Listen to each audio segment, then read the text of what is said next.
it's really important that you advocate for yourself. Because our episode from last week was fabulous because it ended with a rabbit riding a spider, a druid. No, your world doesn't work like that. So he started just killing NPCs. Which is the ultimate goal, is to TPK the party. Every campaign I've been in so far, there's always one person that's always doing a Russian accent, and I don't know why. Neznar ended up being the best bad guy in all of D&D. Everybody, welcome to the Endless Rain D&D podcast, where words flow out like endless rain. This week we have a couple more people with us. Joining from last week, underneath me, as is appropriate, group boyfriend. Group boyfriend, hello. To the right of, well, I guess it's to the left of group boyfriend, Echo. Welcome back. Representing DM SETI, which everybody should go check out. Fantastic Curse of Strahd DM. DM SETI on Twitch. Above Echo is Nyx, our player from the Shattered Obelisk. Not group girlfriend, despite being girlfriend to group boyfriend. No, I'm only allowed to be group boyfriend. She's just mine. That's right. There's only one group person that is shared, and that is, of course, group boyfriend. Y'all are all so gentle with me too. We do our best. Just soft touches. This is all about soft touches. Next to Nyx is Deidre from the Fae Grammar group on Mondays. Since you weren't here last week, would you like to just tell everybody who you are real quick? Alright, I'm Easy Beezy. I play Deidre, and I am currently working on a few side projects for myself. I'm a character designer and cleanup crew for animation. So, yay! And we appreciate the fact that you're here joining us for this group insight check. Underneath Deidre, underneath Beezy, is Grum, our resident killer barbarian from Shattered Obelisk. And you wouldn't believe it, but great friend to Neznar. Shut up. We're not talking about Neznar tonight. I was not told that was on the docket. It's not on the docket, but really anything's on the docket. All right, bye chat. Yeah, we're gonna. That was fantastic media. And next to Grum is Seymour, who plays Honest on our Monday Fae Jammer group. He is also the DM's most recent player kill, which is fantastic. My first death. I have died. Oh no! It's Congratulations. It's the quintessential do not split the party and do not assume because you beat one big monster there's nothing else that can get you. I wandered off. Fucked around and found out about it. He did. It was a glorious death. Away from the group. Seymour, would you like to introduce yourself to the group? Well, of course, okay. My name is Spartan Seymour Pook, aka Springlock Teddy on most places now. I'm a writer, a wannabe voice actor, well, wannabe both. And I kind of just, in the middle of the night, I'm a wholesome guy on Elder Scrolls Online most of the time. So everybody... Also, I'm very friendly and smiley, but my face is gonna look dead. But we will do our best to bring you to life. Anybody watching at a date that's not now, at a time that's not now, check out Springlock Teddy on Twitch. Follow, give Teddy some love and some views. And I am, of course, the DM for all of you guys. It is my pleasure to finally have more people from both groups merging into one to talk about all things D&D. Which into a multi-universe. It's a multiverse colliding.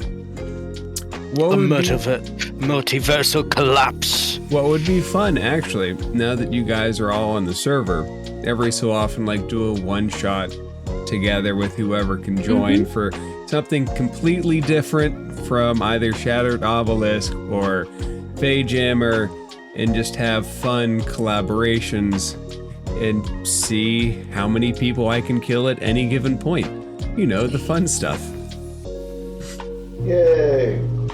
Huzzah! Yeah, death. Yeah. Yeah. I like dying. It's so much fun. Echo, can I put you on the spot really quick? Oh, I don't know that I can stop you. You can. No is always a valid answer, and I will No. respect that no should you say it. I know.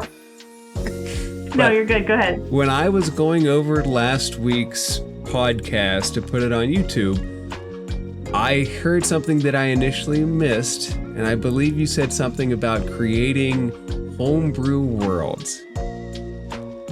Oh, that's something I'm on board with. I've been working night and day for weeks doing that kind of stuff. Echo, how is your progress? Do you have a homebrew world that you would like to share? I do not. I have vague ideas written on Post-it notes and scraps of paper in a box that has been lost for now. Oh no. If you ever find the box and want to collaborate, I would love to see what an Echo homebrew world looks like. Yep, I have some more time now, so I'm hoping that I can work on it a little bit. I have like a small plot hook sort of worked out, and that's about as far as I've gotten because I have to have stuff on paper. So, but yeah, when I find the box, which will hopefully be when I get the library set up, fingers crossed for that. Are you setting up a home library? Yes. Yes, it will be this room that I'm in, but it has to be painted first, and then I can move bookshelves and stuff in. So hopefully this summer, I will have a library/office all to myself. I love my office. My office is great. All of the books that I haven't read in a decade and have never read, and some of which I will never read, I'll get to find their little home here with me. Yes, And I get to look at them like little trophies. that's right. Buying books and reading books are two very different hobbies. Yep. We should do Yep, both. Buying books is my hobby.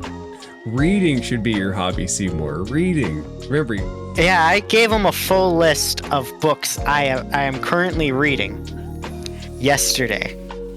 Oh, Let me just go back and look at the list.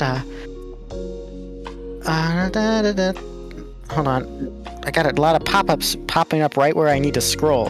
All right, let's see. That's a show idea. All right.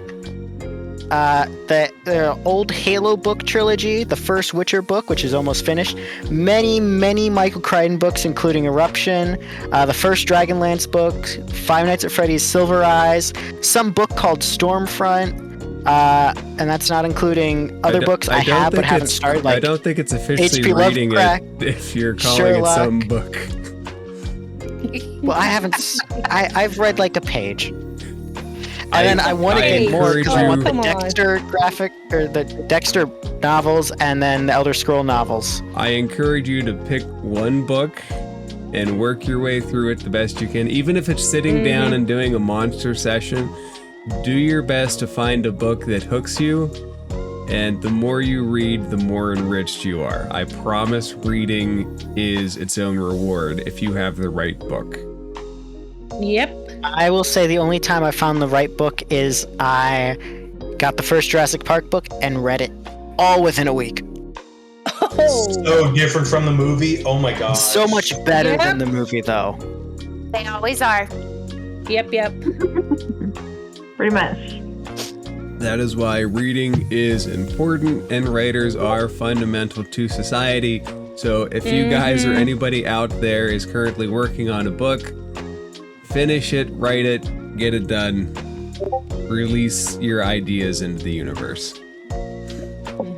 Before I move on from the Homebrew World's follow-up, is anybody else working on a Homebrew World that they'd like to share anybody about? Seymour, I know like you're super creative. I will just. There's so many ideas. I have like a full document that's like 3 pages. A lot of different creatures and stuff, custom player races. Let me just go ahead and pick some random one that won't give away the world and just describe some creature of the world. So let's just randomly scroll and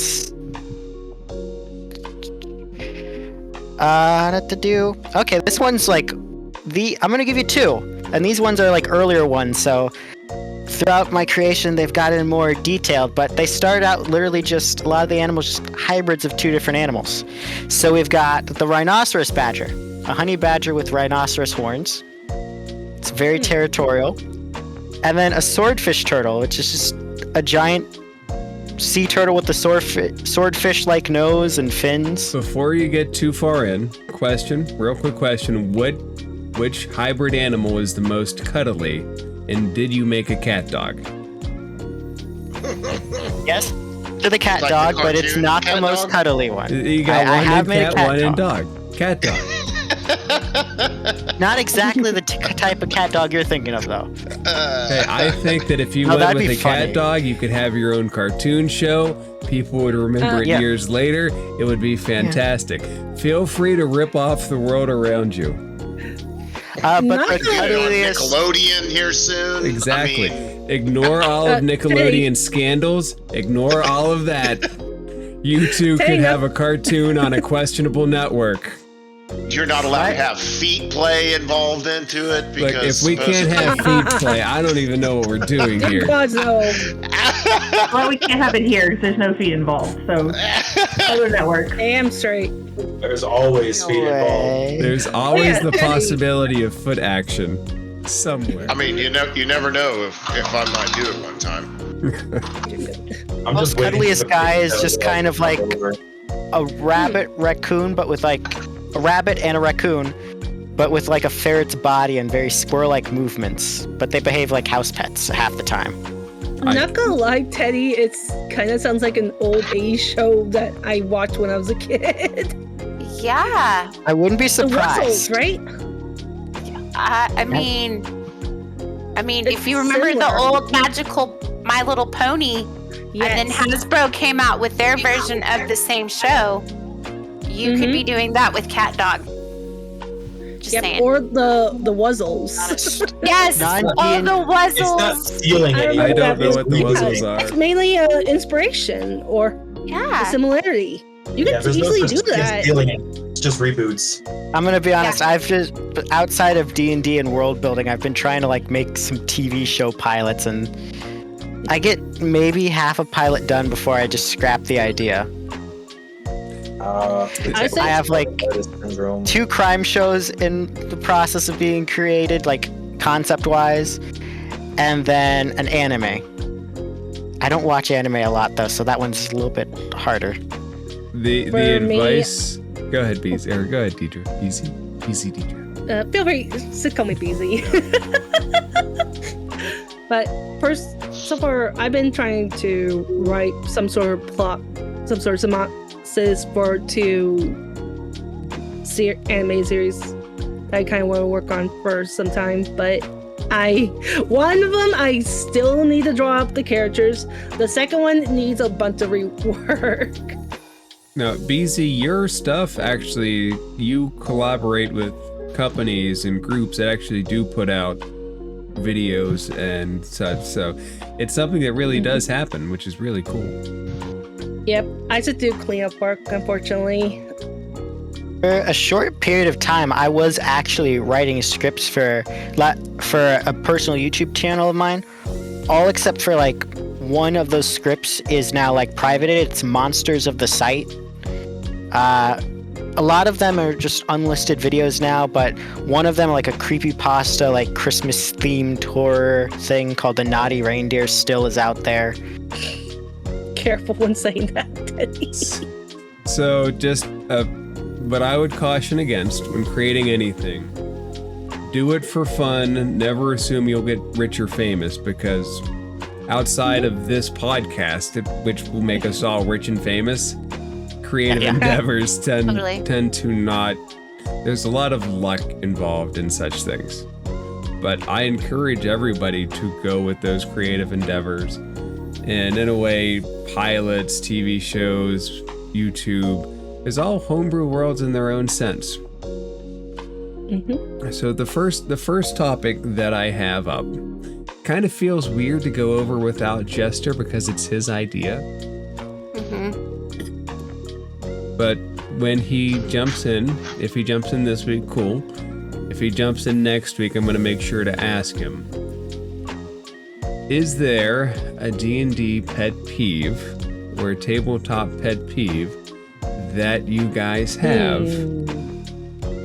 Tidra with the whom. I'm going to start with you. Is there a pet peeve? Oh, I believe you know what it is, Elm. And we both experienced it during when Hippie was our GM. Oh. Involving somebody who says, your character's not supposed to act like this. They're from this Yeah, I race. remember They're her. not supposed to act like this. Yes, I do. And personally, that was So let me play my character. So main character syndrome. Character syndrome and mini GMing to saying your character should be this, should act like this. I remember her as specifically like inserting story elements that the GM hadn't put in. Like, we're actually being followed by these guys, and these people are right behind us. And I don't want to roll initiative for this. A complete player that wanted to just take all creative control and control all of the players and all of the narrative. Now, Echo, if I remember correctly, you're currently playing in 8. I'm kidding. You played max in 6 games a week. At which point it's a lot of ability to interact with people, different styles of player, different styles of GM. Did you develop a pet peeve during that time? I did. I have 2 major ones that really really get under my skin. And main character syndrome was a close third. But I would say this is a personal tick of mine, I guess. But correcting and talking over the DM, absolutely feral every time. I can't stand it. There are places to interact with your DM, and there are always places for questions, and there are clarifications, and it's not a sit down and shut up, children should be seen and not heard. But to say, no, your world doesn't work like that because whatever, sends me through the roof. I can't stand it. That was number 1? That was number 1. What was the number 2? Number 2, I hesitate to say this one, but I'm going to anyway. No, yes, it's my Friday DM, man. It's just ridiculous. He's the worst. He creates scenarios. He keeps bringing up silly decisions we made. I'll let it go when you make a stupid decision. I applaud your decisions as a group. I just can't predict them. No, it's all right. For both groups. So I don't want to yuck anyone's yum because there are always places for every play style, but I exceptionally do not enjoy like the unbridled chaos. My first campaign, I had to step away because there was a player that decided he wasn't getting his way, so he started just killing NPCs. Oh no! Hey, we have murder robos on here. And that was not fun for me. And it wasn't fun for the DM, and it was definitely a party and a mood killer. And so I think players that think there are, because it's an imaginary game, that there are no consequences is definitely one of my highest pet peeves that I've encountered personally in the game. We talked briefly about video game logic last week, where a big bad can stay in a place forever until you trigger him, but we're not bound by that. I think some players bring that mentality into the game where you can do whatever you want with minimal consequences. I am also assuming that those pet peeves are what sparked the 2 topics you suggested, what we have in here, which is talking to the DM about issues and knowing when to step away. Yep, I've had to do both. So I'm very new to D&D and all this. I've wanted to play for so long, but then until like last year I haven't. But both of my pet peeves are kind of about me and how I play, because I tend to zone out a lot. So during long combat things, I'm just kind of sitting there just like nothing's going on, and then other half of it I'm just trying to outthink everyone, and it doesn't make the game less fun, but it just makes it a bit jumbly. When you say trying to outthink everyone, what exactly Trying to anticipate what's going to happen, and that's not something you can do. Nope. You can to an extent. You can, especially if you roll the right checks, you can get information. That's why information is fed in. But if you trying to predict like every single thing that's going to happen, I think you're going to end up more wrong than you are right. That's kind of why I willingly led Plucky to his death, because he was the type of character that always wanted to be ahead of everyone and outsmart everyone. And it was just tiring for me to try to be that character. I will say that Plucky separating from the group and running through, I just assumed that you didn't think there could be another big monster. I didn't think there was going to be one, but I was kind of hoping there was. There was one more basically glass cannon plan for after you guys defeated the Naga. And it blew up in Plucky's face. And then, literally. And then Plucky exists no more. And I'm pretty sure I got dragged down to hell after all the ghosts rejected me. I think so. I think that where Plucky ended up is a big question mark, and that's kind of how I like to keep it. He might come up at a later date as a fun little tool that I get to have. You might even get to revisit him at some point. Rub, do you have any pet peeves about D&D, either your own, players you play with, DMs? Yeah, one of my pet peeves is Nesnar. Another one is when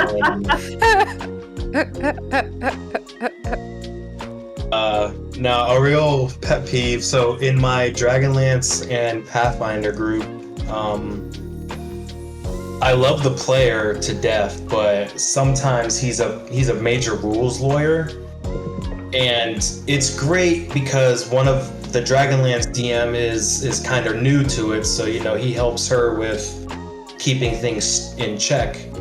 But I already know when I go and DM my one shot that I'm planning and he wants to rules lawyer, I'm going to be telling him be quiet a lot, because I already know some of the things that he lawyers over, and I have certain ideas or thoughts in my head, like, okay, in this situation, I might go a different route because. So it's like, look, guy, if I want to know, I will ask. Otherwise, please just be quiet. So that's one. Of course, your typical murder hobos and chaos goblins for no reason other than to be a chaos goblin are also pet peeves. Another pet peeve that I will never get over and never put myself in that position again is a DM who brings in 10 players and also has his own DM NPC. Now, when you say DM NPC, do you mean an NPC that's basically his character in the game that is almost like another party member? Not almost, is. Well, since it's past tense, it was, but yes. They were at the front and center of everything, to the point where actual players, could not roleplay together. This guy would jump in between player interactions, intercepting it, and just completely stop any and all conversation. As an example, one player who I had met through that game, our characters. Oh, he froze up. I think we lost him. Kind of connecting to them, and then all of a sudden, here he comes saying, "Hey, I can answer that for you." Da da da da da da da. And we're like, "Bro, she was talking to that guy." And then that same session, we got into an altercation in a, with enemies, and for some odd reason, this DM took an NPC related to our backstory and just made her propose in the middle of combat. Propose? Oh. Like, what the fuck, bro? It was awful. It made no sense. There was no consistency. There was no player interaction, despite it being a homebrew world where there was supposed to be, so much player interaction and role play, but then every session was also half of it taken up by combat. Let me ask you guys this, because I'm not over-exaggerating. That brings me to an interesting question. How do you guys feel about a DM who takes characters from your backstories and introduces them in the main story? How much liberty do you think the DM should have with that character? Is there a hard line that's something they just can't do? I like the idea as long as they don't twist the character into something that is completely not what the character's meant to be. Like, they can make it fit the story better, fit the campaign, but they can't just completely change the character. I'd agree with that. Because before I started playing, I always loved it seeing those little videos where people's realize that their backstories are being introduced. As long as it's not forced and not changed too much. For instance, when you introduce the Dark Echo and Dark Nyx, I like how it kind of integrates with our storyline, because then that gave Echo and I our connection within that storyline, and it just expanded our stories. Yeah, I think that was really well done. I think too, it depends on the 2 DMs I have now. I would totally trust 100%. Two but best DMs ever. Seti and I, best DMs ever. Seti agrees with me. Best DMs ever. Hands down, not a big deal. I don't mind handing over my NPCs, my families, to you guys, and I would trust you implicitly. If you needed to change a little bit here and there, I wouldn't mind. But I have had DMs where I would only feel comfortable giving them so much. So I think it might depend on the rapport you have with your DM. That's too much freedom, I would want someone to take with my backstory. I appreciate the trust that we have all built together, just as a group. And I'm going to hate to break that trust in a couple weeks, but we'll do what we do. What are you gonna do? Okay, you get to see me cry on camera this time instead of off camera. So it's been a bit of that too. In the Shattered Obelisk campaign, the group made a decision not to go back to Phandalin, despite potentially some of the people from their backstory being there. So we're going to, in a different little cutscene session, find out what happened or will happen to that city. Trust. We got interrupted by Nesna the imposter. That was not our doing. Anxiety levels are high, legitimately. Nesnar is the best bad guy. Despite being somebody's pet peeves, Nesnar ended up being the best bad guy in all of D&D. It's completely unpredictable. This little shifty imposter. So specifically, the person you met was the doppelganger, because I fully expected you guys to kill him. And then as you kill him, he shifts back, or she shifts back. Twice.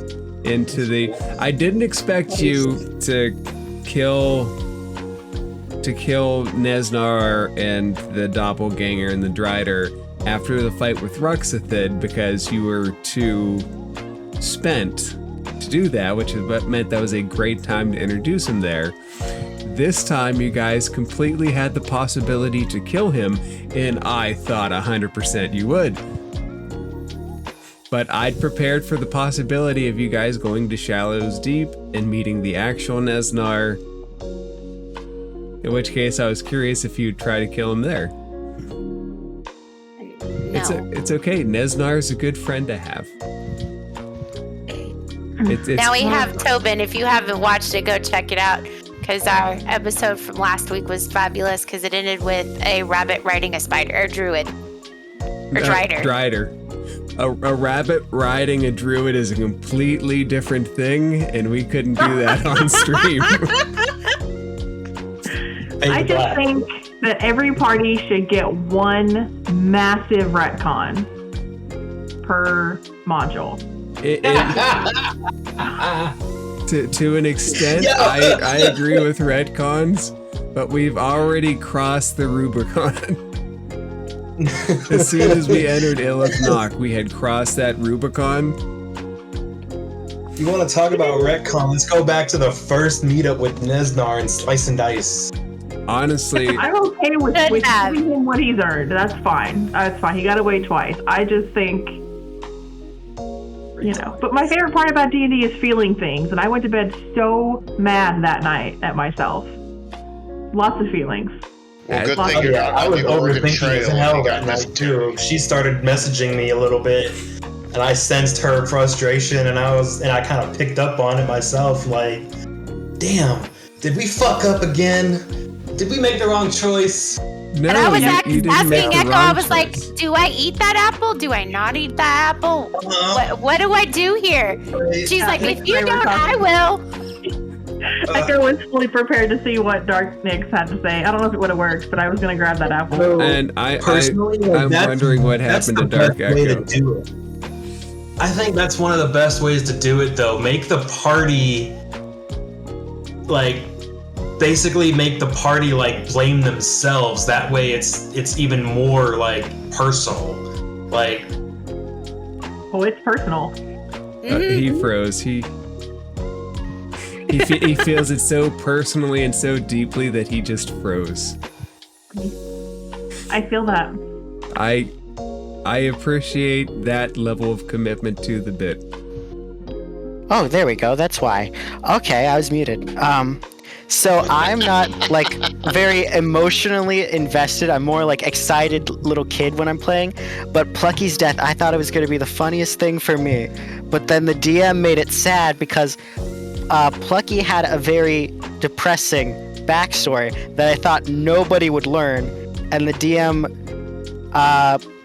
gave me the chance to actually show bits and pieces of that backstory in ways of healing my party members and passing on a memory with them.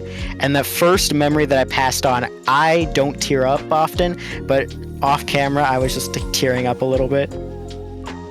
Well, that's good, because especially if you start playing with not to single anyone out, but Echo and I are pretty much the ones on Friday that are the role players, the serious role players. So you saying that is that would be perfectly befitting, because poor thing, she boo-hooed when Grum turned to stone. It was a whole hot fucking mess of a shit show, dude. Let's just say it like that. I have cried on 2 different streams, and almost on a 3rd. Yep. So it would be in the right setting with us. I'm gonna be honest. And I find that to be a good thing personally, because it's I like role play. Yeah. So, it's I want not just me, but my fellow players to get as invested or somewhat invested as well, so that we can truly play off of each other in character. And then later on be hey, we're cool, it was just in character. No offense, bro. Lucky was very much a character built entirely around role playing, and the only reason I willingly let him die is because he was horrible in combat. And it got to the point where half the fight, I would have to have him running away and hiding. What was his character? Like Plucky is a changeling charlatan. Yeah, he talks kind of like this. He's plucky, little plucky tunes. A rogue? Rogue and a bard, yeah. I'll say this about Plucky. I would have had a ton of fun playing that shit in combat, dude. He only picked one combat-oriented spell.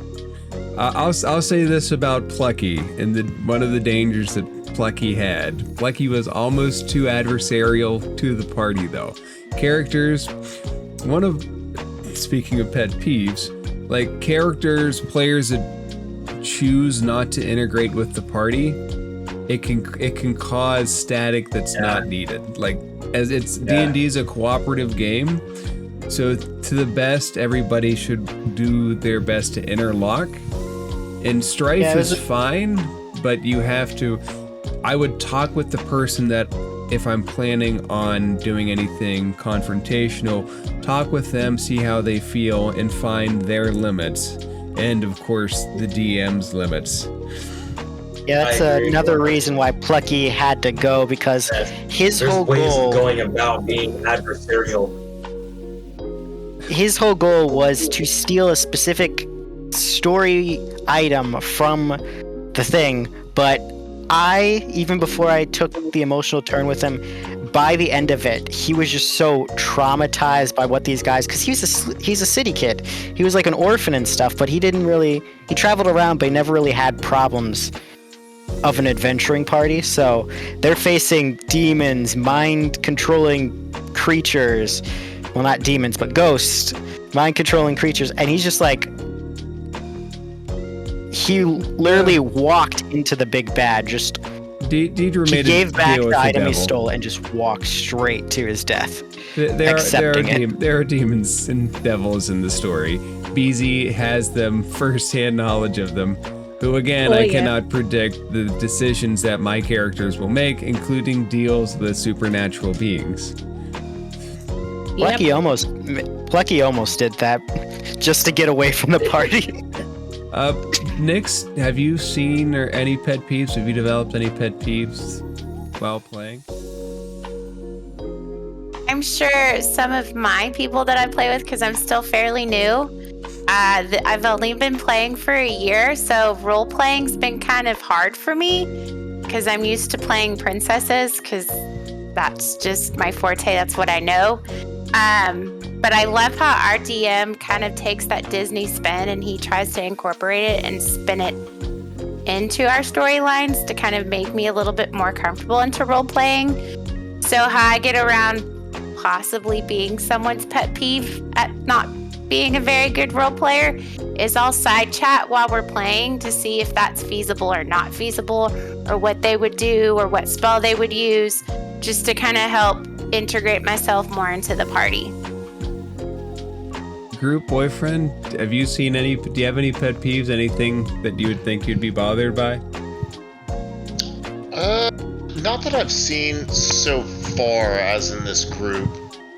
I think it's pretty coercive. Everyone seems to be getting along just fine. We do get along well as a group. All of the groups I'm happy with that they find ways to play off each other and not press anyone into like an uncomfortable spot. I do see, I mean, there's a lot of decision making between y'all that it's kind of, hey, do you want to do this? Hey, do you want to do that? And it's kind of, it makes it fun. There's not one oppressor. There's not anything like that. So that is definitely one thing that I like. We don't have that. We don't have that main character syndrome player in the group, and that in and of itself is good. I am curious whatever happened to her. The one from the original Out of the Abyss campaign. There's a Which one? We had 2 leave for us on the obelisk. I'm a little curious if Drova could have gotten there. Because I could see Drova filling that main character almost. I think at times she wanted to border on Rules Lawyer, asking about why this and why that. It's just, I could have seen Drova getting there. Yeah, she was a very strong role player, but she was also a very experienced player, I think. And I think experienced players, in my experience, tend to have a certain way that things work, and certain personalities can become defiant when that's challenged. Not everybody, not every experienced player by any means, but I have seen that happen where I know how this game works. Yeah. I will say with my first character, I enjoyed him, and I do want to continue his story eventually, but I was kind of happy to stop playing with him because I don't think the party felt this way, but I kind of felt like I, at least as that character, had like main character energy and was just kind of taking over the scenes. And I didn't mean to, but like, very much like me, he was like a first-time adventurer, very excited about everything. And I feel like he did do what he was meant to do, and he was good, and he's developed a beautiful story, but I felt like as I was playing him, he just kind of ended up in the center of stuff, and not everybody got a good balance all the time. One of the things to remember is let people have their moments, and then find your moments, and do your best to mix the two. Because it's at its heart, it's a shared story, and nobody's story is more important than the other, and hopefully everybody finds the common end goal. One of the things that's harder is when you bring in players mid-campaign, especially after the campaign's been going a while, it can become hard to integrate new people because the other characters have formed those bonds. There's a question of how do we integrate new characters and give them similar bonds. With the current campaign we're doing, I'm kind of having similar issues. Like, the characters are getting along with everybody, but it's just kind of finding my place in the group and working well with everyone. So, speaking of roleplay and roleplay styles, from the group, I think Bayjammer has a very strong group of role players. Shattered Obelisk, Echo, and Grum, you guys do it naturally.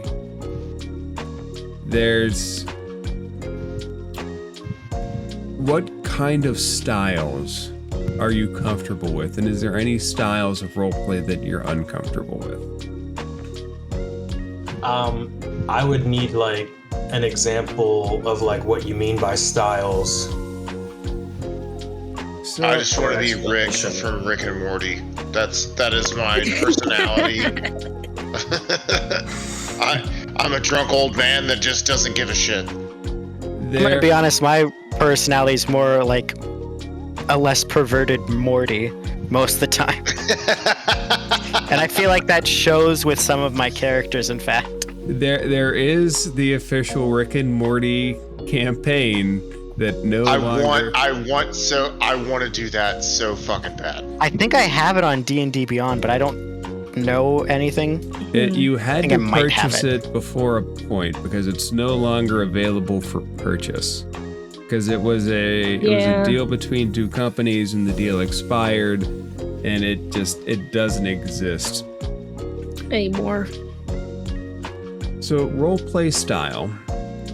You have the one that we've kind of talked about where you have an overbearing character, an overbearing player, and they just sit on top of them, or sit on top of the scene and interject themselves into other ways. You have the shy roleplay character who sits back and doesn't want to interact with anything, is scared. You have the first-person roleplay character where you really embody and you voice your character kind of like how you guys do. Some people aren't comfortable with that, and they'll take a third-person style narrative and they'll just say what their character does, in what they want to do, and they avoid being a part of the story to such an extent that they're telling it very separated. And then you have people that switch back and forth. Character types too. The romantic type. I feel like I'm the one that switches it up. I'm kind of roleplay fluid. Like with Shattered Obelisk and Grum, like I really didn't intend to become the unofficial party face, especially being the barbarian, you know? But it just kind of organically happened to go that way, you know? Mostly because our true face is, you know, this is our first campaign. But also I'm just more comfortable now being open with the character and their personality and role-playing it. In contrast, my Pathfinder character is they're not a rogue, but they're the more quiet, you know, speak when spoken to, broody type goth character, you know? So I don't really and I'm a charisma-based character there, but I'm not like in the front of the party facing everything coming up, you know? That's not what I do. One of my favorite so it's necessary to like bring out the charisma part. Otherwise I just kind of hang in the back, you know? One of like my Nyx. One of my personal favorite characters I did throughout the streams I've done was actually my one-shot character that I do plan on bringing back, Old Tommy Tunes. He was memorable, he was charismatic, but he was kind of there, but he was more or less, although memorable and there in the scene, he was honestly just a background character, a very eccentric background character. And I really enjoyed that because all throughout, before playing D&D, I'd always end up as these characters that are either just very stupid or just ones that would force their ways up front, either by choice or other people would force them up. And Tommy is just there. One way that people make their role play more exotic is they try to give characters voices that differ from that of the player. Some people love doing that, other people don't feel comfortable with it. Seymour, you do it for every character. Every character, let's see. Darwin had a little bit of a country one, but when he grew up, he got a deeper one. Plucky got a little Italian mobster cartoonish-like one. And Honest the Liar, he is the guy big head. He full character. His head go and he's very like, even though I'm not shown while doing that, I am acting out what he's doing because full hand motions and everything else. Yep. It's the natural part to just start talking with your hands to introduce concepts in the game, like everybody can see you.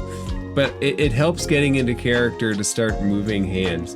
I think Tobin does that a little bit. I think Tobin alters his voice.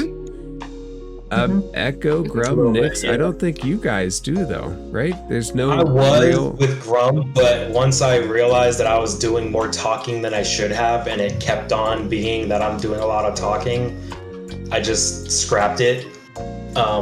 But my Pathfinder character has a voice because they don't talk as often, so what's the voice? I kind of went with a little like Gaara from Naruto style, like they speak very low and there's a bit of a rasp in the back of their throat, but also when they speak, their speed is slower so as to demand the respect that you wait until he is finished, like now.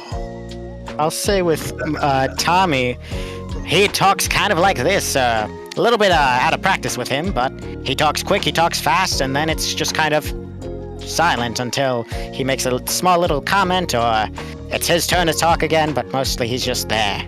Yeah, I have an idea for a character. They're kind of like borderline Chaos Goblin, but mostly because they're a child. That is honest right now. Really. And with that one, I already know I have the voice down, so Be whenever that careful. comes up. Be careful with playing children and childlike creatures, because there's a comfort level some people have that they're not comfortable with younger characters. They're not a child per se. They're under a hex or a spell or something where they're actually just de-aged. And their mentality kind of goes with it, but they still know that they're actually Dear grown. God, not that trope. Yeah, Honest is 30 years old. He just has so much head trauma that he's reverted back to a childlike mentality. Yeah, it's not like weird. It's just like, ooh, pretty. You know. I will say it is kind of weird with Honest because he does have a very cub-like physical The feature. spectrum is also. I would be very cautious about playing characters. I mean, on the you got to be spectrum. cautious about everything that you're saying. I mean, I get it. So yeah, because He's based off of a mountain lion cub, is what I You mean can't by do things just to do it anymore. You have to like work it into a reason. Otherwise, it's Rova just had one too. being frowned upon. Drova had a Russian accent. Oh yeah, they sound fun. Drova had a Russian accent. Sorry, I noticed everybody, like in every campaign I've been in so far, there's always one person that's always doing a Russian accent, and I don't know why. Because Like, it's what is easy it to about do. Russian It's accent? Is so- it just easy? It is easy to do. It's first one I learned personally. Yeah, it's easy to reach for and easy to keep. And it's You can do like realistic one. You can do very cartoonish one. It strikes It's a very certain wide cultural. range. It strikes a cultural tone too. That if you hear certain accents, you have certain associations with it. So if you hear a Russian accent, you're usually thinking aggressive. vodka drinking, confrontational. Excuse me, I find that I'm drinking vodka right now, so. And the Russians thank you. Excuse me. But all I live voices. in Texas, and I'm a proud Texas man. Yeehaw.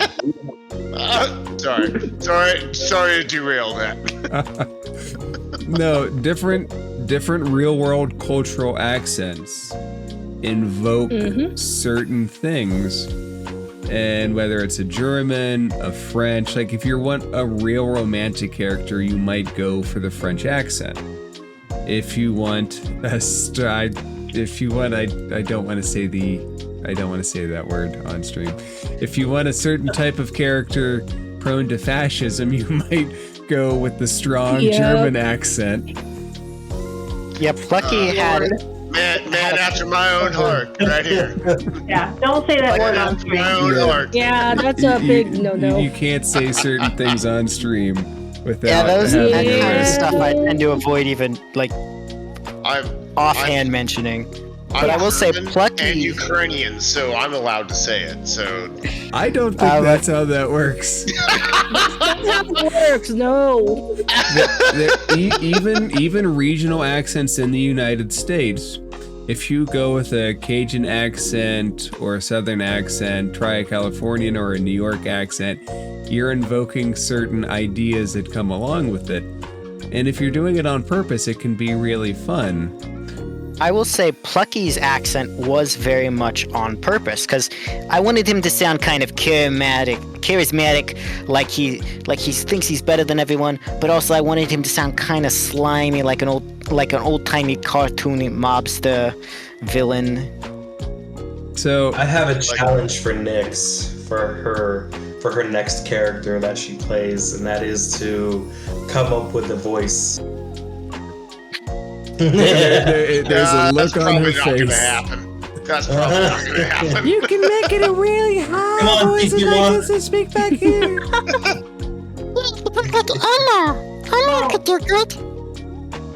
There's an alternative too, in that instead of a voice, you can give them a certain speech pattern or intonation to their voice. So my Wednesday character has a different cadence, and my Sunday character now is my first one that I'm attempting like a voice at. But you can adopt mannerisms that affect your cadence, and then you can just affect the cadence of an accent without adopting the accent. So I find that's a really nice bridge between character voices and natural speaking voices. Cadence. I will say, right. That's what I did with Next Door, just to kind of push his lack of mental stability, given that he was a divination wizard. You know, all of that future sight might take a toll. So sometimes he spoke with a childlike innocence. Other times he came off like he had dementia and spoke like such. Yeah, you're absolutely right, 100%. Good note. I'll say, even in my real life, when I'm doing streams and stuff, I'm very energetic, very outplayed. But honestly, I just kind of talk like this out of stream. I'm just your work voice. Reserved. Yeah. My work voice normally has my head down here going, "Oh God, what are you people doing? Oh God, oh God." That's my work voice. Why are you bothering me? My work voice is, "What's going on here? What broke? Oh my God." Like a grumpy old man, just like, I believe the tone is, "Oh God, what did they do this time?" You know, I could totally vibe. I could totally vibe with the grumpy old man voice, because there's a truth about the grumpy old man character, is that they've just seen so much. They're like, "Oh God, they're what just now?" like, "Oh, come on." The I've grumpy. gotten to that point now. I had 2 phone calls just from vendors today. Like, why are you calling me? Answer the phone. What do you want? I'm just checking in on you. Like, why? Why? I don't. It's like, I'll call you if I need your business. You don't call me. I've learned, I'm now the grumpy old man. I'm telling you, grumpy old man is a great character concept in like sitcoms. They're the ones that make you laugh because there's a truth behind their frustration. I believe that was kind of a little bit of what I was going with Tommy. Like, he didn't really care about everyone, but he acted like he was like this oldish kind guy, just like, oh, like he tried to act like he cared, but like he just kept coming off as like an older, kind of menacing character. Speaking of characters, so there are character types. You have the grumpy old man, you have the adventurer. We all engage with certain tropes to create an engaging character. Create a character that we think will love to role play. We've all had at least some experience either thinking about creating. Do you guys have a process for creating an engaging character with regard to not just the mechanics of the game, but the backstory, the role play, the expectation that you are going to connect with a group of people and connect with their creation? What is your process for creating engaging characters? I have to know the setting that the character is going to be put in before I even start the character creation process. Yeah, and more often than not, they're either newer adventurers or they're just very reserved, like out of touch people often with my guys.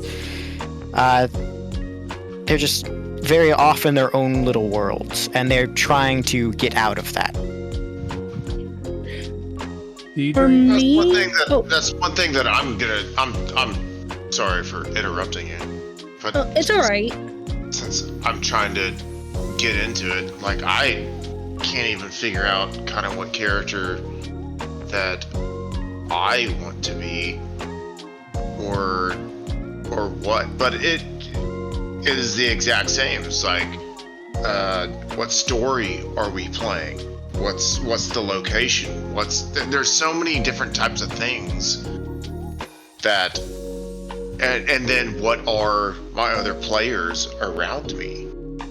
I'm going to be honest, for my first character, for my first character, for the first character I did on stream, I went into a deep dive into like their culture and stuff. But since I've make more and more characters, I for a while I went like with the more interesting characters routes. But now just kind of guys that don't really have a real purpose. They're just there. Like Honest doesn't even have like any real backstory besides like an actual name that isn't honest. It's a lie. See, that's kind of what I was thinking and trying to make my first character is just a nobody. Just a nobody. And I may, whatever I roll, whatever something special, something that I may have, I don't want to be something special. I just want to be there. And if I can help, I can help. So, BZ, but that's kind of the way I am in my real life. So it's like, fuck it, let's do it that way. I promise we'll come up with a character concept that will be fantastic to play. BZ, real quick, how did you've made several characters now that I've got to play with as a player and a DM. What was your process behind them? What's your process for creating interesting, engaging characters? Okay. For me, I often go through... What I probably shouldn't be doing is doodle whoever comes to my mind. I do love your doodles. For the first time we played together, I made Orphea. Mm-hmm. And I thought, this would be a fun concept of runaway heiress from a prestigious house. This is gonna be fun. And as it grew into... Did you have a lot of experience with, say, Drow lore before that? Or is that something, do you dive into the stories? Half and half. Now, stories with Drow, stories with Orphea, were you pulling from, say, the novels, from the D&D novels, or were you just pulling from the various, just what you could find online? What I could find online. Okay. I didn't know if there was like supposed to be a connection to Dritz in some way, the most famous of Drow, or... Unfortunately, no. They are still fantastic characters. They are still I'll try to make Orphea. And for Deidre, did you have any inspiration behind that? For Dee Dee, I have to say, I wanted to try and make her at least a little different. Because originally, she was a Baldur's Gate character that I made not too long, a while back. There is a huge intersection between Baldur's Gate and D&D, isn't there? I believe so, but I thought, you know what, if I just tweak this character a bit and see where I can bring her. And she has come a long way, and engagement-wise made some interesting choices. Yep. So, a curious question for Echo and Grum. First individually and then separately, because you guys have very interconnected characters, story-wise. The process of creating... The process of creating them. Echo, real quick, did you have a specific thing you were going for, and then as you went, decided to connect them in the way you did with Grum? Did you guys plan it beforehand? What was the process for creating and advancing these characters? So all of my characters, in my opinion, start out kind of flat. I think it's just my process. I do better once I sit with them and start role-playing them, and they kind of inform who they are outside of my initial ideas. The thing with Grum was definitely an accident. Hear that, Grum? Meaningless. Entirely meaningless. Sorry, it was definitely something that was not planned. But I think Grum will say the same thing. It has taken some effort to get to this point. And I really like how much effort it's taken. It makes it feel a lot more meaningful. But yeah, I do think it was an accident. Do think it was a good arc for them. I think it's grounded a lot of pieces for me. Grum, what was the process behind creating Grum? Honestly, there wasn't a huge process. I originally wanted to play a Githyanki, but that would not have worked for this campaign, so you told me no. I don't remember telling you no. You said, yeah, because you wanted to limit us to like basically the player handbook, like the basic one. So I remember why. I remember why now. It's because when we started, we were doing the starter set. Mm-hmm. We were trying to limit the options and whatnot to the basics, to the pure basics of the game, because it was a new introduction for the group.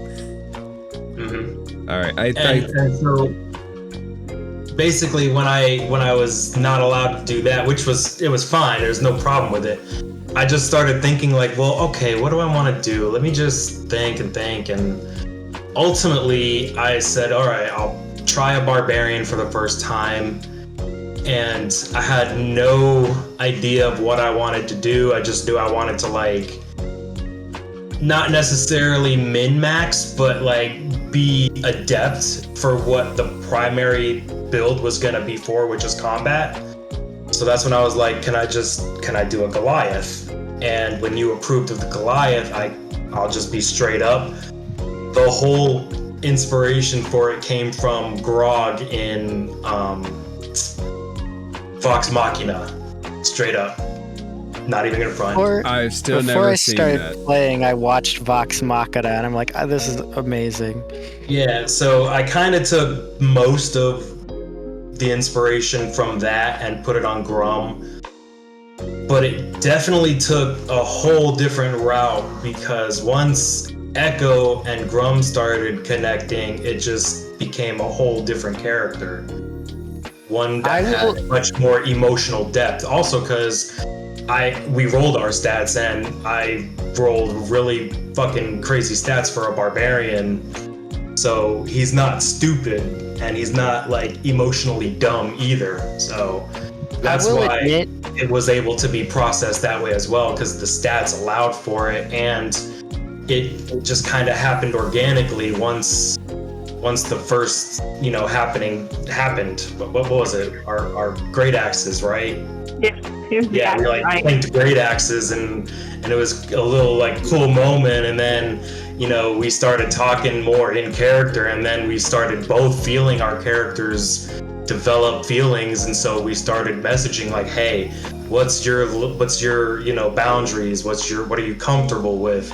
And we just started communicating that way about our characters, and it's just kind of grown from there, to the point now we have our own little like off-screen moments. Like we want to do some like really heavy role play, we'll do it off screen. Just kind of take that and bring it into the next session. You guys are fun to watch. You guys are great. You guys are great and unpredictable, figuring out what you guys want to do. Nix, I bet. Nix, your first character was Nyx, and we talked about ideas, and Maleficent was kind of the base model. It's why she's a tiefling, why she's a sorcerer. You've got to create a couple other characters. When creating character concepts, what strikes you as fun, engaging? How do you create a character that you're not going to grow tired of?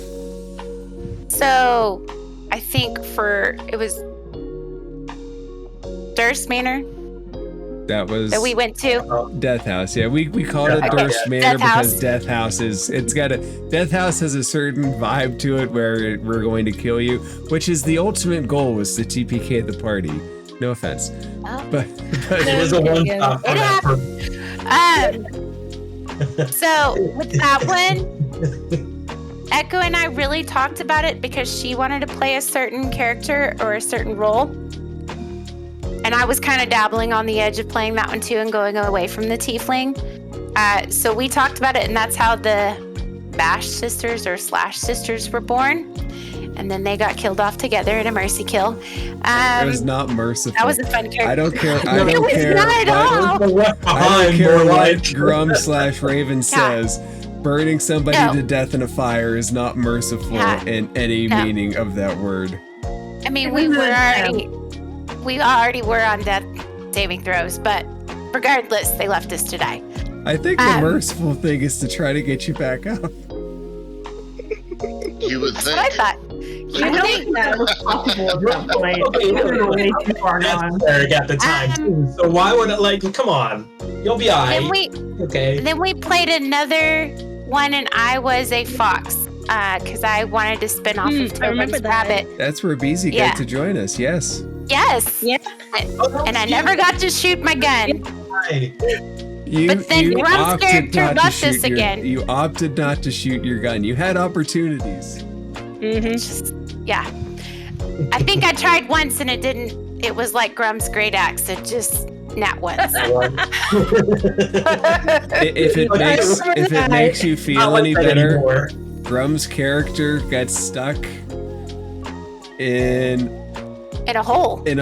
Underground without an exit. So I mean, yes. He left built us for again combat, though. Nat one. Yeah, I remember. Being built for combat, right? He Come on, did baby, you gotta make shoot a the beeline gun. for There's the a door. gigantic safe right here, full of guns. You Well- have plenty of guns. The dice just weren't rolling for that gun. But the hole opened up and he decided he'd take the hole, so he left us again. There were other options, but that's he decided. He hit the door and he just ran. The one he ran with. And then there was the other one. So I played a fire genasi with the Slash sisters. And then I played, I think that's how you say the name. And then I played an air genasi with the old man who kept peeing in the woods and getting us kicked out of the Oh, cavern. that's right. Yeah, that was my first iteration of Alicia, who is now a Circle of the Stars druid. Oh, I get to. Nice. Yeah, just no defecating in the road. Chamber pot, fine. Pond, fine. Which not was road. weird. Not road. But not the road. Not the Yeah. road. Not the road. Please But do the not old make man- a shit in the middle of the road.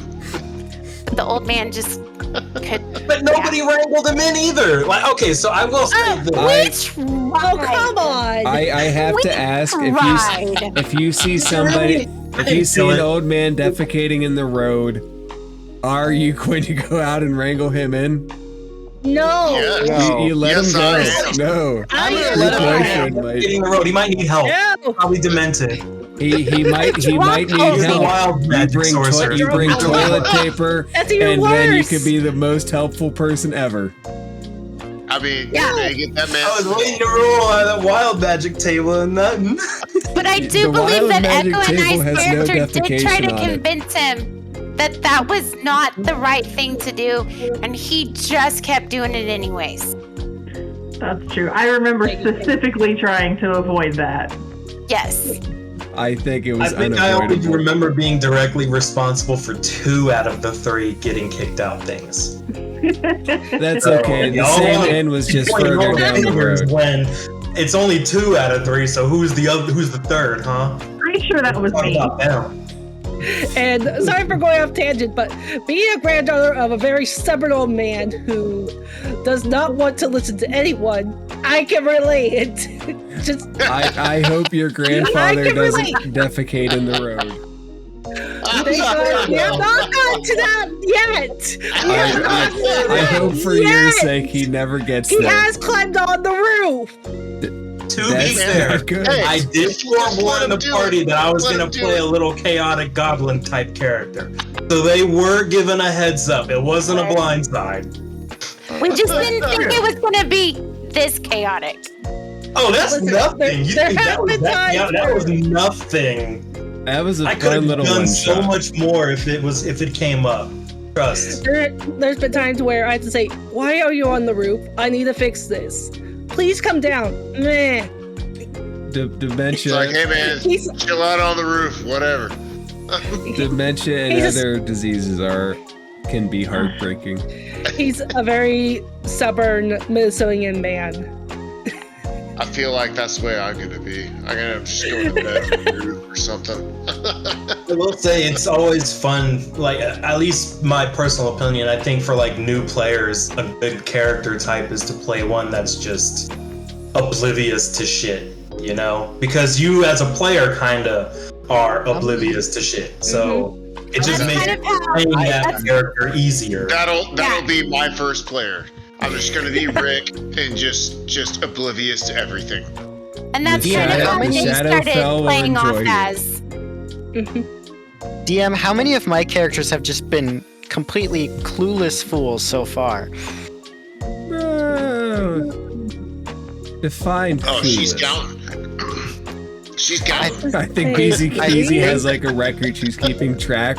She's marking down all of the ones. I should remember. 30 characters. Let's say there is Darwin, who is just new and was just overexcited. There's Meepo, who is just grown up Darwin. That's just Darwin. That's Darwin at a higher level. It's the same character. There's Tony Toons. There's old Tommy Toons who just has dementia. 3. So I'll say this: characters for a one-shot don't necessarily need as much depth as a campaign.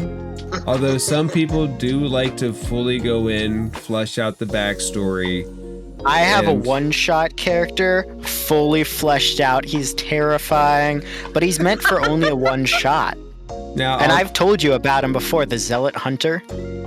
He's 67 years old. He's carrying a pool cue. He's a pool shark character would be an interesting character. That would be an interesting character. Honestly, yeah, it'd give you an excuse to go to all the taverns and play the games. And I like little side games. I like little side games in sessions because there's a lot you can do with dice.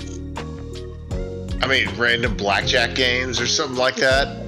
Or I get way too much blackjack though in my everyday life. I'm not a gambler, so neither am I. What was that one shot that we played where I made that more or less flushed out character that just kind of teleported away and got stuck underground? That was a Serax. The title of that one is a Serax testing ground, where you were all the idea of it, the story behind it, is you were all testing traps that would be in the Tomb of Annihilation or a similar tomb. That's right. I think that was the one that we played where you were like, you don't have to flush the character, and I did anyway. Like, make them like the smoldering armor and like the helm and the billowing cape, all the mundane magic items, just for the character to end up being a coward in a suit of like intimidating armor. Which is why at the end of combat he just ran away.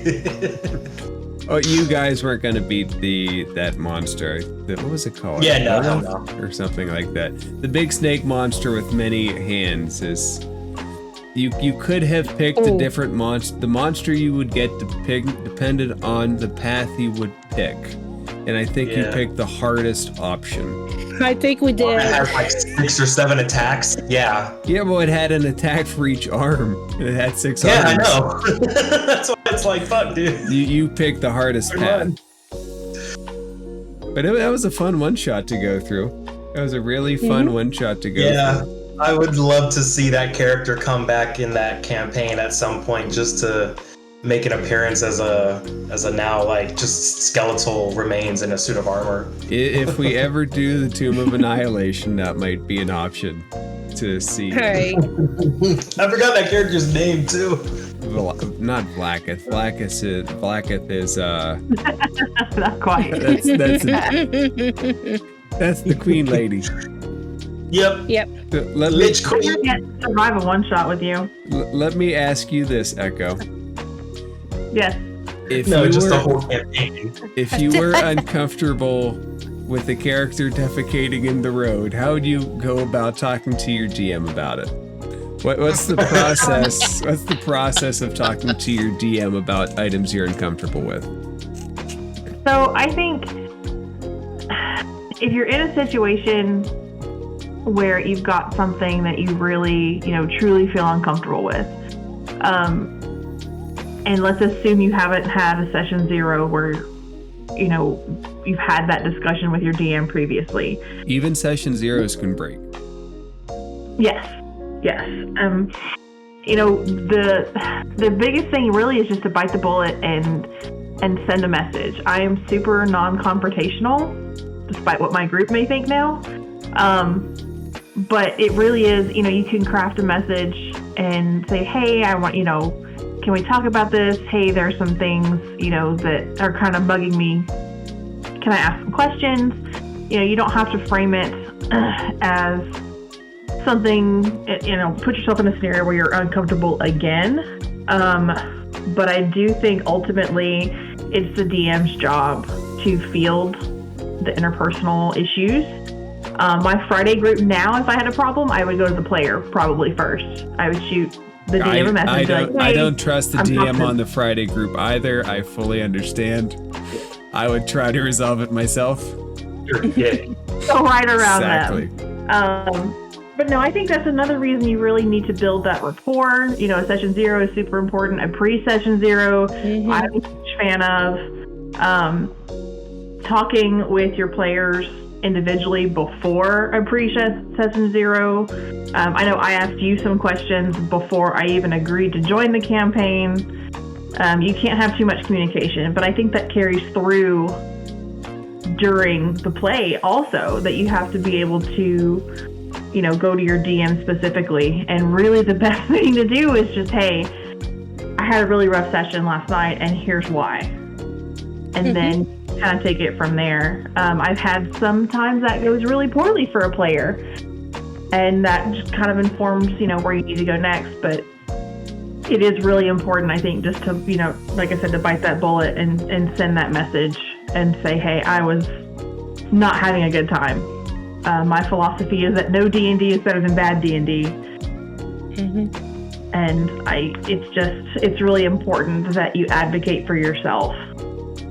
So this is awkward for me to ask as the general DM. But I'm going to ask it anyway, assuming that it's not me that we're talking about. That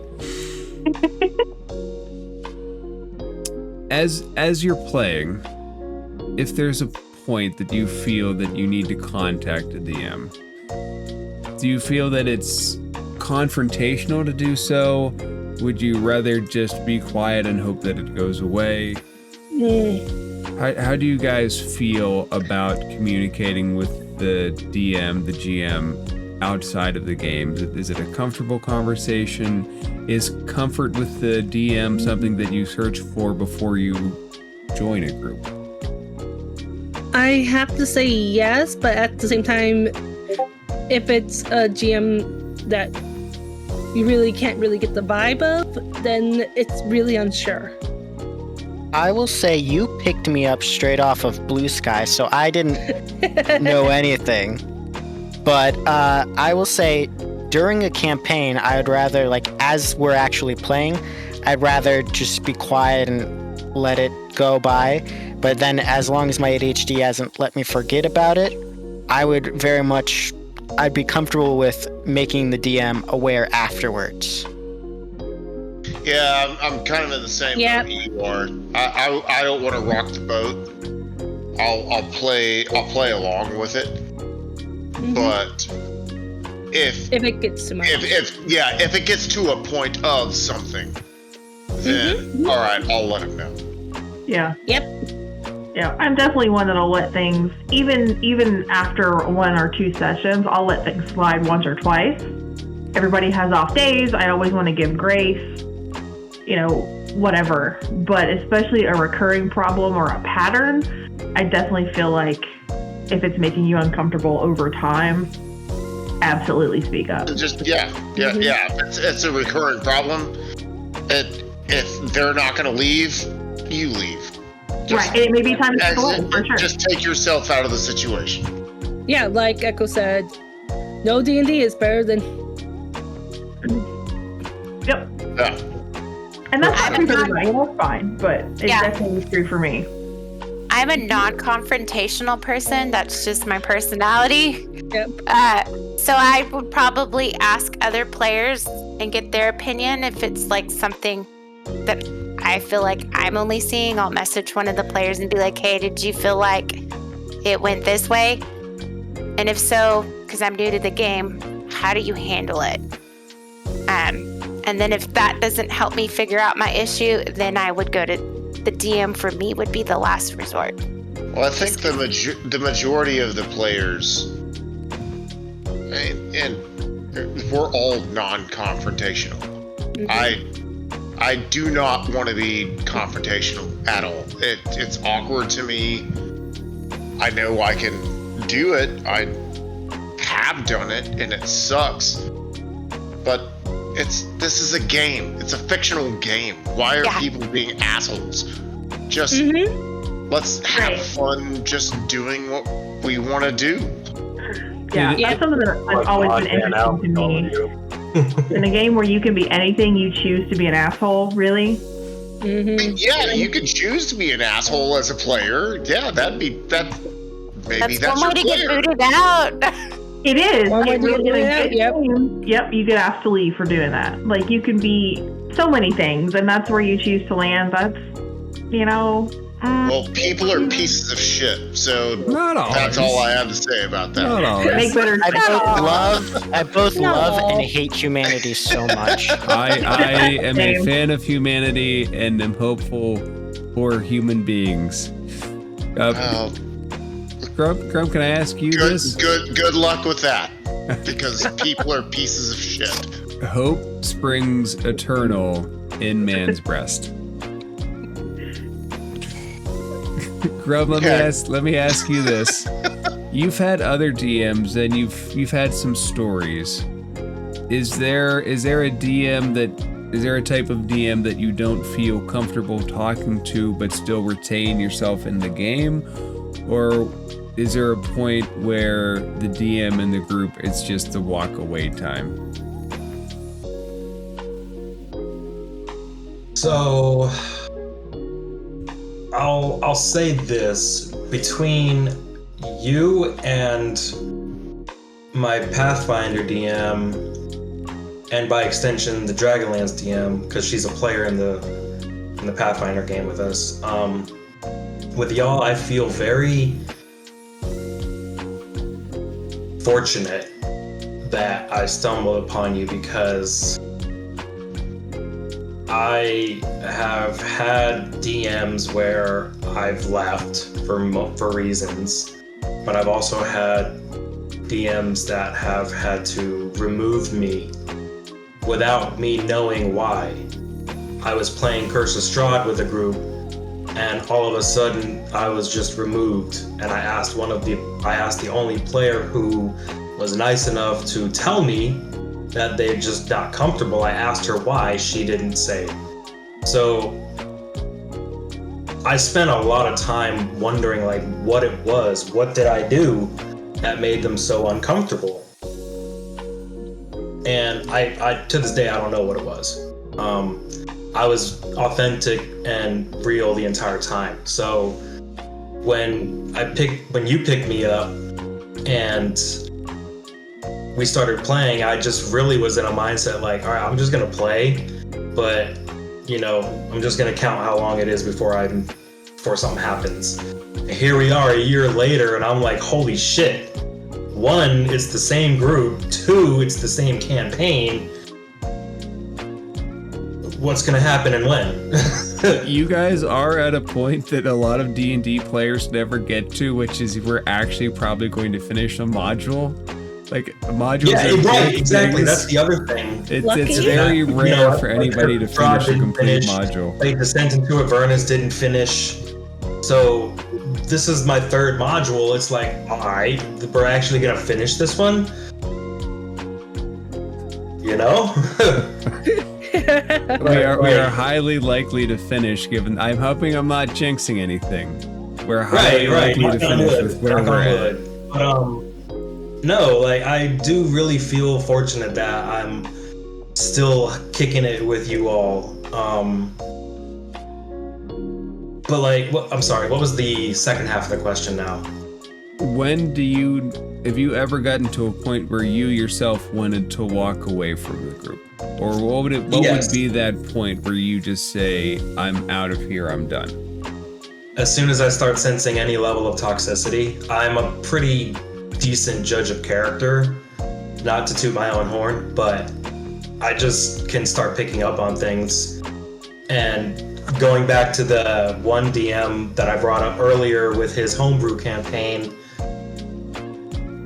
I had only ever played Descent into Avernus up until maybe level 5 or 6, and then I had to leave. Before or after that, my very next campaign was that one. So I was very, very brand new to D&D. It was my only campaign. So I wasn't even of the mindset like that what Echo said, no D&D is better than bad D&D. I was dealing with bad D&D thinking it was better than none. So I was in that campaign for about 9 months, and it was red flag after red flag after red flag, and I was just sticking it out because I was one of the few original players too, and I had created like Hero Forge minis for all the players as well, and you know, I'm just that type of guy, and also non-confrontational as well, despite, you know, enjoying drama. My daughter came in. I missed part of that. I'm sorry. I heard most of it. I missed like a minute of it. That's fine. I'll say this about DMs in general. Confrontation is not fun. And so a lot of DMs, instead of addressing an issue, the easiest thing to do is just push people out without explanation and avoid it altogether, which I don't think is a healthy way to deal with an issue. I had another DM who was running Humblewood, and we were going really strong until personal shit that I didn't even remotely have anything to do with or know about affected him, and he just stopped. No forewarning, no communication, he just stopped DMing it. And months later I find out why, and I'm like, bro, really? How immature and childish. Like, none of that had anything to do with us, and yet you make us suffer for it. You know, that's not fair. So like you said, unhealthy. It's just amazing how people are selfish. I mean, this is a I game. wouldn't even say selfish. It's just, you gotta be comfortable with opening up. Look, we're all adults here. We all have our issues. A lot of us are non-confrontational, but at the same time, we're opening ourselves up through our characters. You have to allow yourself to be vulnerable and take a chance. I don't like confrontation, but I don't have a problem addressing an issue that I might see. Yeah, if there's a problem and it can be fixed, yeah, there's a problem that can be fixed. Let's talk it out. Right. Like, I don't remember exactly what it was, but I remember very early when we started playing, something with one of the two players that dropped out. They did something, I can't remember. And I was just like, oh, I noticed that, you know, I was kind of being a rules lawyer, but it was a very big deal at the time. So I kind of brought it up to your attention. And you said, oh, yeah, it's fine. And I said, okay, cool. Done deal. No problem. But if it started to be something else that was, you know, commonly coming up, then it would have been a different tone. Like, hey, so I don't want to be that guy, but da-da-da-da-da-da. And it's putting me in such a headspace that yada, yada, yada, you know? People, like I said, I don't want to be the problem causer, but at the same time, I'm not going to be afraid to address a problem that I might see. People reaching the point of wanting to leave a campaign. Some people will talk with the DM. Other people, when I took over DMing for the Feyjammer group, and Feyjammer started as I was just going to periodically run shots when the DM wanted a break. That was the initial flow of it. When we switched to Feyjammer as a solid group, we had one player named Inspector who, his way of saying goodbye was he stopped showing up, he didn't answer anything, 100% ghosts. And there's always the question of why. Right. And just like I can see that with, I'll just say it, with my mentality. ghosting. No, not necessarily ghosting. I like to leave everything to the last minute. Once it's the last minute, it's like, all right, I gotta do it. Mhm. But then if somebody is like irritating me or something like that, it's the last minute. But I won't ever ghost somebody. I will give them an explanation of why I'm leaving, or why I am not doing business with you anymore, or why XYZ. I kind of feel y'all, but at the same time, like me personally, if it's been one session, I don't feel I need to explain shit. Who cares? I'm not feeling it. I'm just not gonna show up. Well, yeah, that's fair. She's like, hey, like just one like, or I don't two like this. sessions, there's no- See you later. I Yeah, was exactly. curious It's if just been one or two sessions. Fuck it. But if it's been, a few sessions ongoing, consistent, and you've been interacting, then yeah, show some mutual respect and at least, give a heads up, even if you don't explain why. I know for me was personally, worried I've about never you leave. guys initially.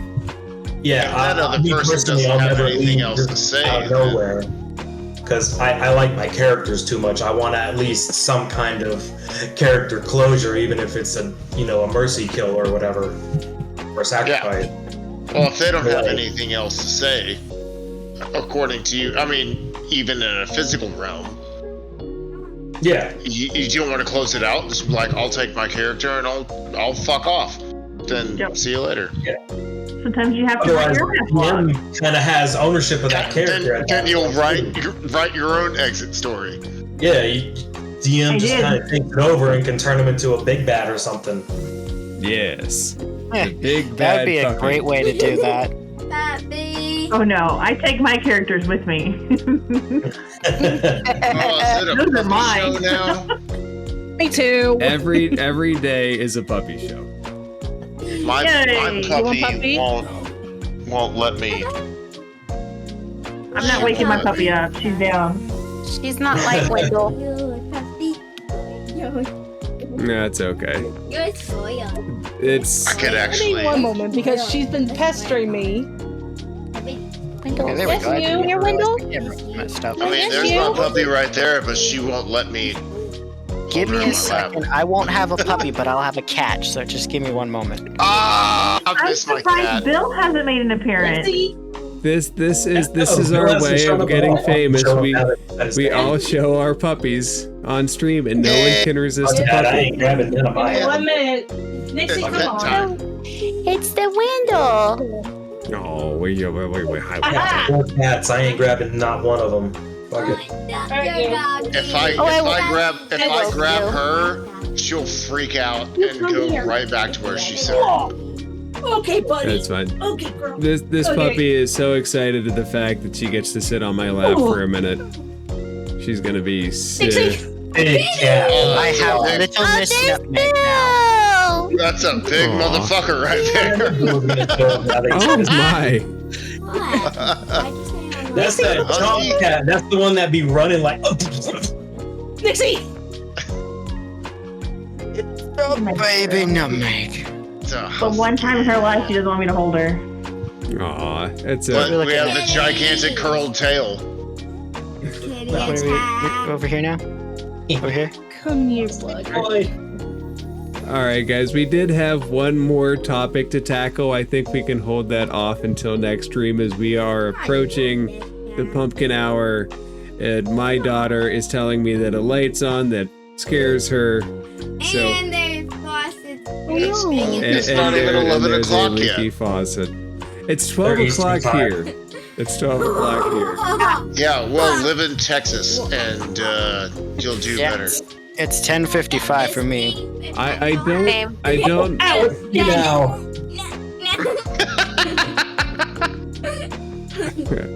All right, I guys. live in Oklahoma No, now. I can actually like spaghetti. travel to Texas more easily. It This is is easier somebody. to travel from Oklahoma to Texas than West Virginia to Texas. Yeah, West Virginia. No. I thought it would be easy to go to Tennessee too, but nope.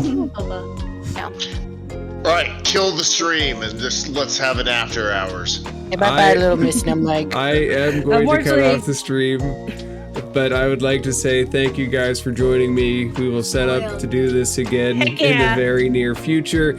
Anybody watching now or later should follow DT_N for a chance to win these wonderful dice from D20 Dinner and any future potential drawings as well.